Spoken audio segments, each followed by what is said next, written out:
নমস্কার বন্ধুরা, আমি দুর্গামন কিচেনে সবাইকে স্বাগত জানাচ্ছি। আজ আমি আপনাদের জন্য নিয়ে এসেছি একটি ডিমের রেসিপি। খুবই ভালো লাগে খেতে এটা। তো ডিমটাকে প্রথমে সিদ্ধ করে একটু হলদি লবণ মাখিয়ে রেখেছি। ডিমটা ভেজে নেব হালকাভাবে।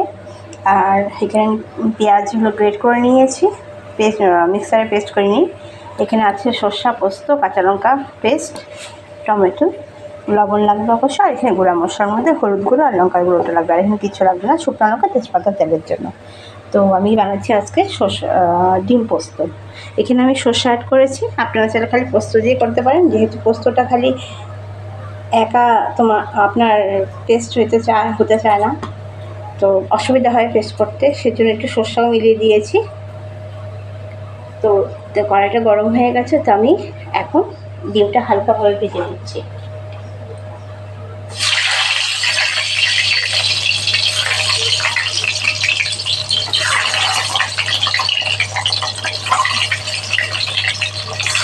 হালকাভাবে ভেজে নিচ্ছি এটা।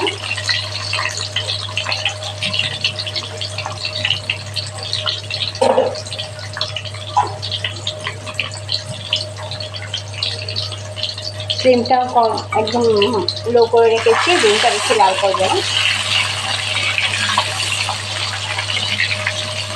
আমি এখানে 5টা ডিম নিয়েছি, আপনারা যারা বেশি নিতে পারেন তাদের নিতে পারেন।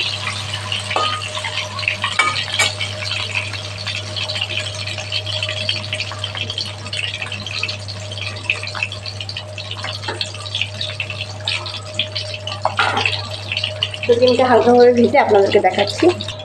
বন্ধুরা দেখেন, ডিমটা হালকাভাবে ভেজে নিয়েছি।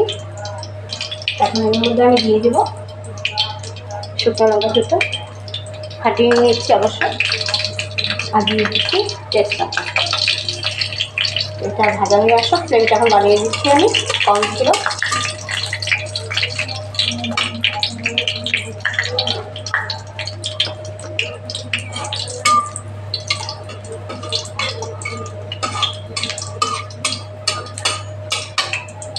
বন্ধুরা এর মধ্যে এখন দিয়ে দিচ্ছি আমি পেঁয়াজটা গ্রেট করে নিয়েছি, 2টা ছোটো সাইজের পেঁয়াজ।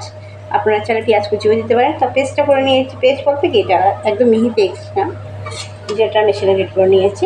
তো এটা দিয়ে দিচ্ছি এখন।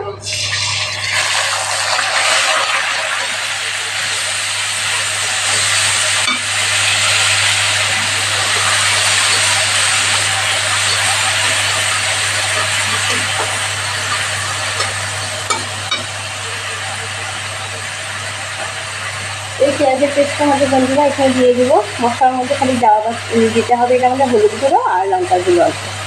তো হলুদ গুঁড়ো দিয়ে দিচ্ছি 1 চামচ, আর অল্প 1.5 চামচ ধরে। আর এখানে যেহেতু আমি সর্ষে পোস্তর সাথে কাঁচা লঙ্কা পেস্ট করেছি, তো লঙ্কার পরিমাণটা একটু, গুঁড়োর পরিমাণটা কম দিচ্ছি, 1/2 চামচ লঙ্কা দিচ্ছি। আপনারা চাইলে যারা ঝাল বেশি খান বেশি দিতে পারেন।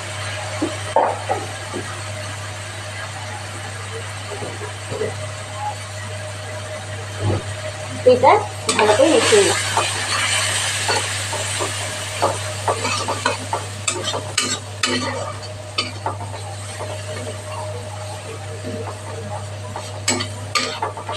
এর মধ্যে দিয়ে দেবো যে টমেটোটা। এখানে 1টা টমেটো নিয়েছি, আপনারা 2টা দিতে পারেন। তো টমেটোটা একটু হয়ে আসো, নরম হয়ে আসো, তারপরে দেখাচ্ছি আমি।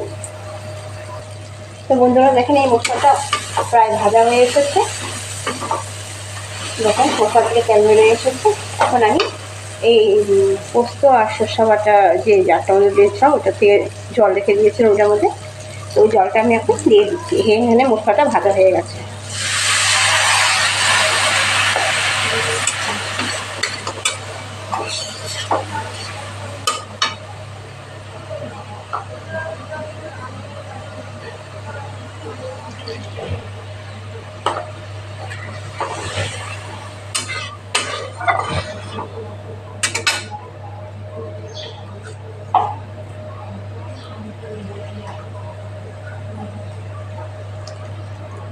ঝোলটা আপনারা মাপ মতন দেবেন বন্ধুরা। এই একবারে ঝোলটা দিয়েছি, একটু ফুটে আসুক জলটা, তারপরে ঝোলটা ফুটে আসুক আমি দিচ্ছি বাকি।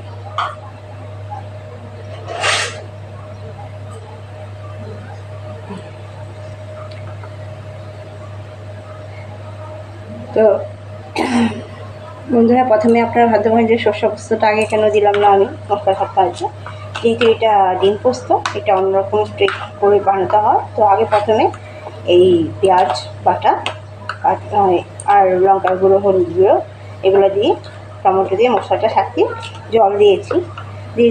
এখন আমি এই যে কাঁচা সর্ষে পোস্তটা এখন এর মধ্যে আমি দিয়ে দেবো।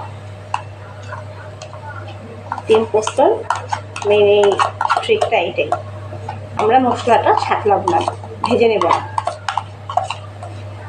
কাঁচাটা দিয়ে দেবো।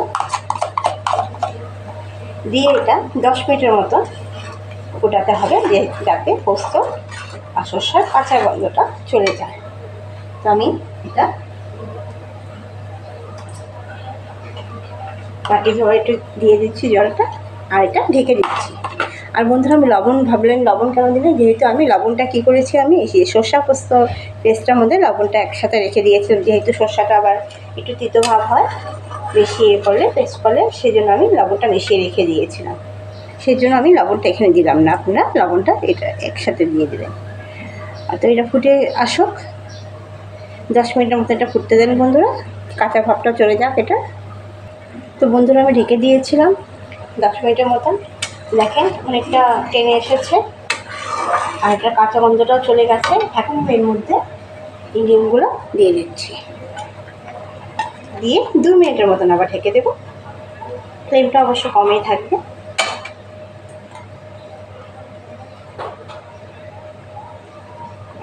ঢেকে দিচ্ছি আবার 2 মিনিট পরে আবার দেখা হচ্ছে। তো বন্ধুরা, ঢেকে দিয়ে 10 মিনিট রাখার পর, পোস্ত দেওয়ার পর, তারপর ডিমটা দিয়ে আবার 2 মিনিট রেখে দিয়েছিলাম। এখন দেখেন এটা হয়ে এসেছে। এখন হলো আমি এর মধ্যে, আপনারা ধনেপাতা যদি থাকে বাড়িতে ধনেপাতা দিয়ে দেবেন। তা আমার যেহেতু ধনেপাতা ছিল না, আমি একটু কসুরি মেথি অ্যাড করছি।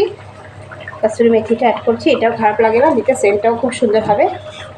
কসুরি মেথিটা অ্যাড করবো।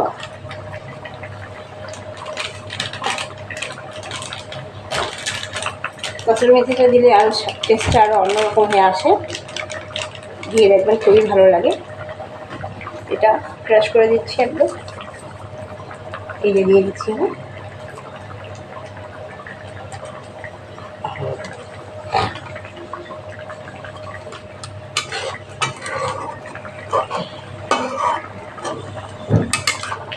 ভালো করে মিশিয়ে দেন। কসুরি মেথি এগুলো দেখেন এটা কী হয়েছে, অন্যরকম হয়ে গেছে একটু। ধনেপাতা থাকলেও দিতে পারেন আপনারা যদি থাকে, এটা কসুরি মেথিটা দিতে হবে, এটা কোনো ব্যাপার কথা না। যার যেটা ধনেপাতা থাকে ধনেপাতা দেবেন, যেটা কসুরি মেথিটা থাকলে দিয়ে দেবেন। বেশিরভাগ মানুষের ধনেপাতাই থাকে বাড়িতে, তো ওটাই দিয়ে দেবেন। তো এখন আমি লাস্ট টাচ একটা বাকি আছে, ফিনিশিং টাচ।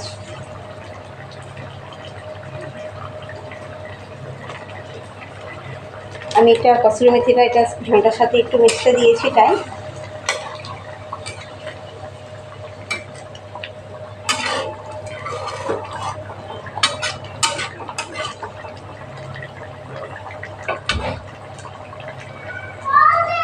ফ্লেমটা কমিয়ে দিলাম। এখন লাস্ট টাচ একটু সরষের তেল দিয়ে দেবেন, কাঁচা সরষের তেল। তো সেটা অল্প দিয়ে দিচ্ছি, বাস শেষ, আপনার ডিম পোস্ত রেডি। তো এটা আমি সার্ভ করে নিচ্ছি বন্ধুরা, সাথে থাকুন আমার। হ্যাঁ, আর অবশ্য বাড়িতে ট্রাই করে দেখবেন এটা, যারা এখনো অবধি ট্রাই করেননি। এটা আমি অফ করে দিচ্ছি। দেখেন কালারটা কীরকম হয়েছে, অবশ্যই আমাকে কমেন্টের মাধ্যমে জানাবেন। আর টেস্টটা অবশ্য কেমন হয়েছে, এটা তো না আপনারা বাড়িতে তৈরি না করলে জানতে পারবেন না কেমন টেস্ট হয়েছে খেতে। তো অবশ্যই বাড়িতে করে দেখবেন। তো আমি এটা সার্ভ করে দিচ্ছি, সাথে থাকুন আমার। তো বন্ধুরা দেখেন বাটিতে সার্ভ করে নিয়েছি, কালারটা কীরকম হয়েছে, খুবই সুন্দর লাগছে কালারটা। আর টেস্ট অবশ্যই ভালো হবে, টেস্ট বাড়িতে তৈরি করে দেখবেন আপনারা। আর আমার এরকম যদি সিম্পল রেসিপি আপনাদের ভালো লাগে, আমার চ্যানেলকে বেশি বেশি করে আপনারা সাবস্ক্রাইব করবেন, শেয়ার করবেন আমার রেসিপিগুলোকে।